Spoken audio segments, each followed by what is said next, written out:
أعوذ بالله من الشيطان الرجيم بسم الله الرحمن الرحيم وإن خفتم ألا تقسطوا في اليتامى فانكحوا ما طاب لكم من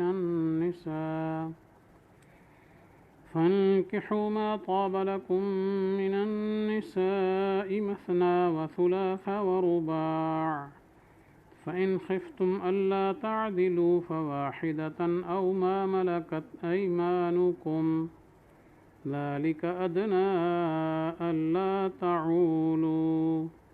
صدق اللہ العظیم۔ آیت کا ترجمہ یہ ہے،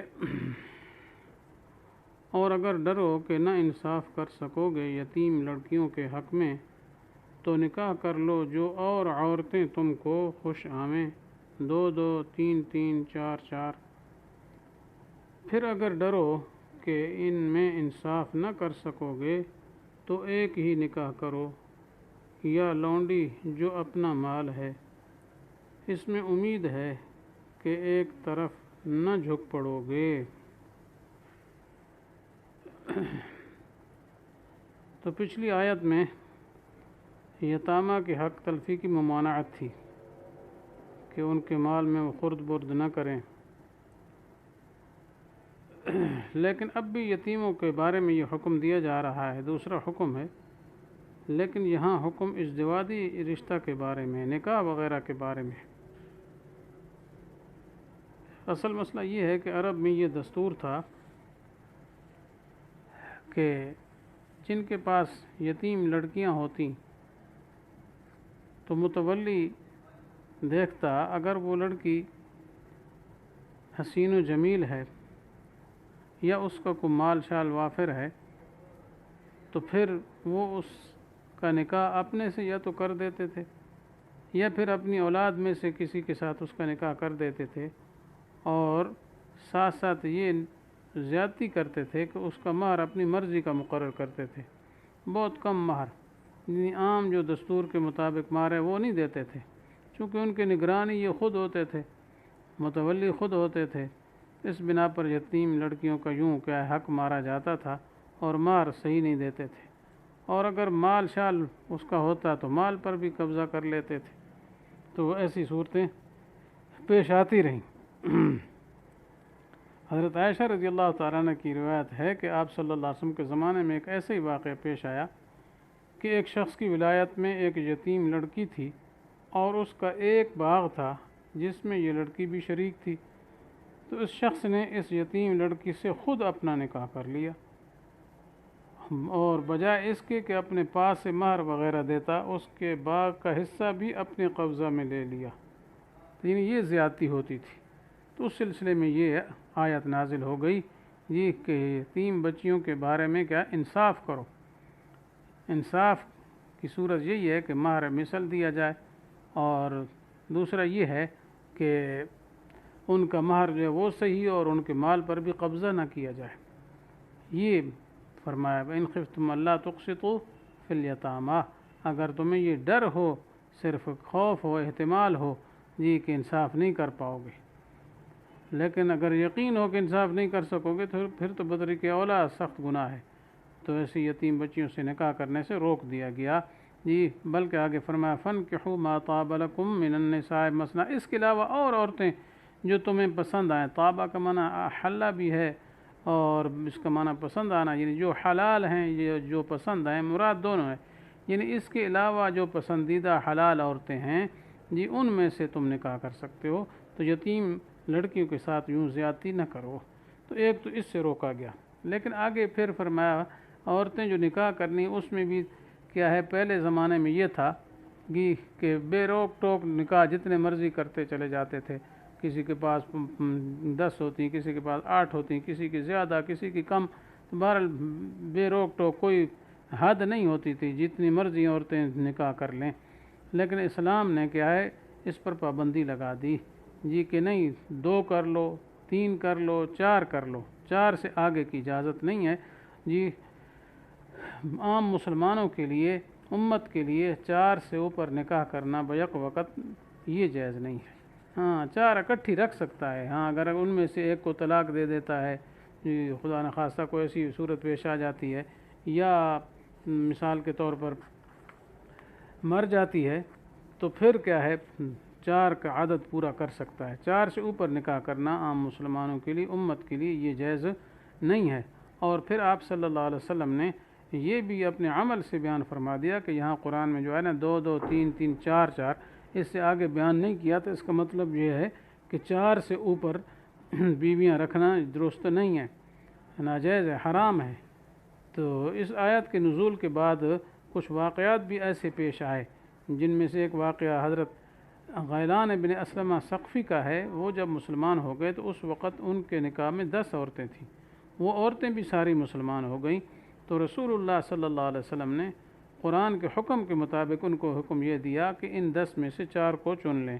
4 منتخب کر لیں، باقی کو طلاق دے کر آزاد کر دیں۔ تو چنانچہ غیلان بن اسلمہ ثقفی نے حکم کے مطابق پھر 4 عورتیں رکھ کر باقی کو علیحدہ کر دیا تھا۔ اسی طرح ایک واقعہ اور بھی آتا ہے کہ حضرت قیس بن حارث اسدی رضی اللہ تعالیٰ عنہ فرماتے ہیں کہ میں جب مسلمان ہوا تو میرے نکاح میں 8 عورتیں تھیں، تو میں نے رسول اللہ صلی اللہ علیہ وسلم سے اس کا تذکرہ کیا تو آپ نے فرمایا ان میں سے 4 رکھ لو، باقی 4 کو طلاق دے دو۔ ایسے ہی ایک واقعہ حضرت نوفل بن معاویہ دیلمی کا نقل کیا گیا ہے کہ وہ جب مسلمان ہوئے تو ان کے پاس 5 عورتیں تھیں، تو آپ صلی اللہ علیہ وسلم نے ان کو بھی حکم دیا کہ ایک عورت کو کیا ہے طلاق دے دو۔ تو بہرحال اس قسم کے واقعات کئی پیش آئے، تو آپ صلی اللہ علیہ وسلم کے حکم نے اور صحابہ کرام کے تعامل نے اس آیت قرآنی کی مراد بالکل واضح کر دی کہ 4 سے زائد عورتوں کو نکاح میں جمع کرنا حرام ہے، یہ نہیں کر سکتے، عام مسلمانوں کے لیے یہی حکم ہے۔ تو اس وجہ سے بہرحال ایک حکم تو یہ دیا کہ یتیم بچیوں کے بارے میں انصاف کرو، نکاح کے بارے میں جی، کہ ان کے مار میں تم زیادتی کرو یا کسی اور کو دو تو پھر مار کم رکھواؤ، نہ، پورا مار جیسے دستور ہے وہاں اس کے مطابق دیا جائے، دوسرا اس کے مال کو بھی خرد برد نہ کیا جائے، اور ان سے نکاح کرنے کی بجائے دوسری عورتوں سے نکاح کر لو، دوسروں کے تو پھر متولی ہوں گے، وہ پورا مار ہی رکھوائیں گے۔ اور پھر یہ ہے کہ آگے دوسری صورت یہ بھی بیان فرما دی کہ نکاح ایک سے زیادہ بھی ہو سکتے ہیں، لیکن اس کے لیے حد بیان فرما دی کہ 4 تک کر سکتے ہیں، بیک وقت 4 عورتیں اکٹھی رکھ سکتے ہیں، اس سے زیادہ رکھنے کی اجازت نہیں ہے، جیسے ابھی تفسیر اس کی ہو گئی۔ آگے فرمایا فَإِنْ خِفْتُمْ أَلَّا تَعْدِلُوا فَوَاحِدَةً، اگر تمہیں یہ ڈر ہو کہ انصاف نہیں کر سکو گے، تو اس کا مطلب یہ ہے کہ عورتوں کے درمیان جب ایک سے زیادہ کوئی شخص نکاح کرے تو پھر عدل و انصاف بھی ضروری ہے، یعنی جتنے امور اختیاریہ ہیں اس میں انصاف کرنا ضروری ہے جی، ان کے نان نفقہ میں، رہائش میں، مسکن میں، شباشی میں، سب میں کیا ہے ضروری ہے کہ کیا کرے، انصاف کرے، برابر کا کرے، یہ نہیں کہ ایک کی طرف تو زیادہ جھک جائے اور اس کو تو خوب کھلائے پلائے اور اس کی کیا ہے مال شال اس کو خوب دے، اس کی خدمت ہو، اور دوسری بیچاری جو ہے فتذرھا کالمعلقہ ہو جائے جی، لٹکی ہوئی ہو جی، نہ بیچاری کو کوئی صحیح پرسان حال ہی کوئی نہ رہے، ایسا نہ ہو، بلکہ بالکل برابری کے ساتھ رکھے۔ تو یہ قسم جو ہے واجب ہے، شرعاً تقسیم واجب ہے، صحیح طریقے سے ان کو دیا جائے، برابر دیا جائے۔ باقی رہ گئی جو غیر اختیاری چیز ہے کہ ایک دل کے اندر محبت کا ہونا، تو یہ ہو سکتا ہے، یہ انسان کے اختیار کی بات نہیں ہے کہ اگر کسی میں زیادہ ہو جائے تو اس میں کوئی حرج والی بات نہیں ہے،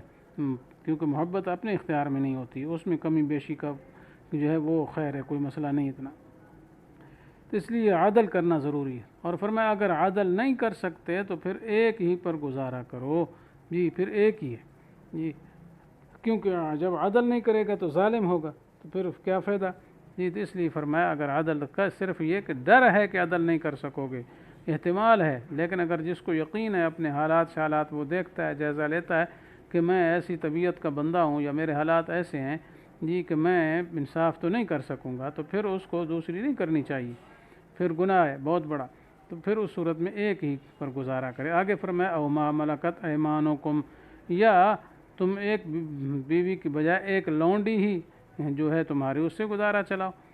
چونکہ لونڈیاں اور کنیزیں پہلے زمانے میں ہوا کرتی تھیں جی، جہاں جس زمانے میں غلام ہوتے تھے، لونڈیاں ہوتی تھیں، باقاعدہ وہ مملوک ہوتے تھے، وہ انسان کے ملک میں ہوتے تھے، تو ان کے ساتھ استمتاع جائز تھا لونڈیوں کے ساتھ، تو لونڈی اپنی ہے تو اس سے نفع حاصل کر لے وہ، نکاح کی بجائے جی لونڈی سے